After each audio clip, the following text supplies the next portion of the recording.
এক গ্রামে বসবাস করতেন একসাথে তিন বন্ধু। বন্ধু তিনটার নাম ছিলেন ভালোবাসা, বন্ধুত্ব আর বিশ্বাস। তিনজন বন্ধুই ছিলেন অটল, একে অপরের ছায়া সঙ্গী। তারা যেখানে যেতেন একসাথে যেতেন। তাদের জীবনে যদি কষ্ট আসতো তারা মিলে ভাগাভাগি করে নিত। একদিন এক অজানা শহর হঠাৎ বিশাল বড় ঝড় উঠল।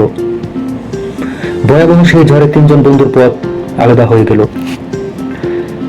ভালোবাসা হারিয়ে গেলেন এক অন্ধকার গলিতে, বন্ধুত্ব আটকে গেল এক ভাঙা বাড়িতে।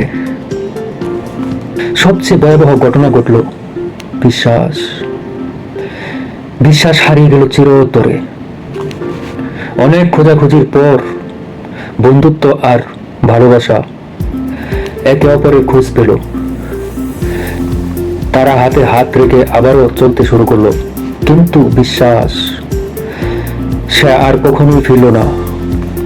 তাদের জীবনের চলার পথ তখন থেকে আর আগের মতো হলো না, কারণ তারা বুঝেছিল বিশ্বাস একবারই আসে, বিশ্বাস চলে গেলে আর কখনো ফিরে না। বন্ধুরা, অবশ্যই গল্পটি আরো অনেক পর্ব আছে, যদি জানতে চাও তাহলে অবশ্যই কমেন্ট বক্সে জানাবে। পরবর্তী পর্ব নিয়ে আসবো। তার পর্যন্ত শুভকামনা রইল। ধন্যবাদ সবাইকে। আর আমি এই গল্পটি বানানোর উদ্দেশ্য শুধু একটাই, যে যে যেখানে আছে বা যে যেখানে থাকে, যে অবস্থায় থাকে, সবকিছু যদিও দ্বিতীয়বার ফিরে আসে, কিন্তু বিশ্বাস এমন একটা জিনিস যা কখনো আর ফিরে আসে না, বা বিশ্বাসটুকু ফিরে আনানো সম্ভব না। একবার যদি বিশ্বাস ভঙ্গ হয়ে যায়, আসলে আমি কিন্তু কিছু মানুষের উদ্দেশ্য নিয়ে বলছি। ধন্যবাদ সবাইকে।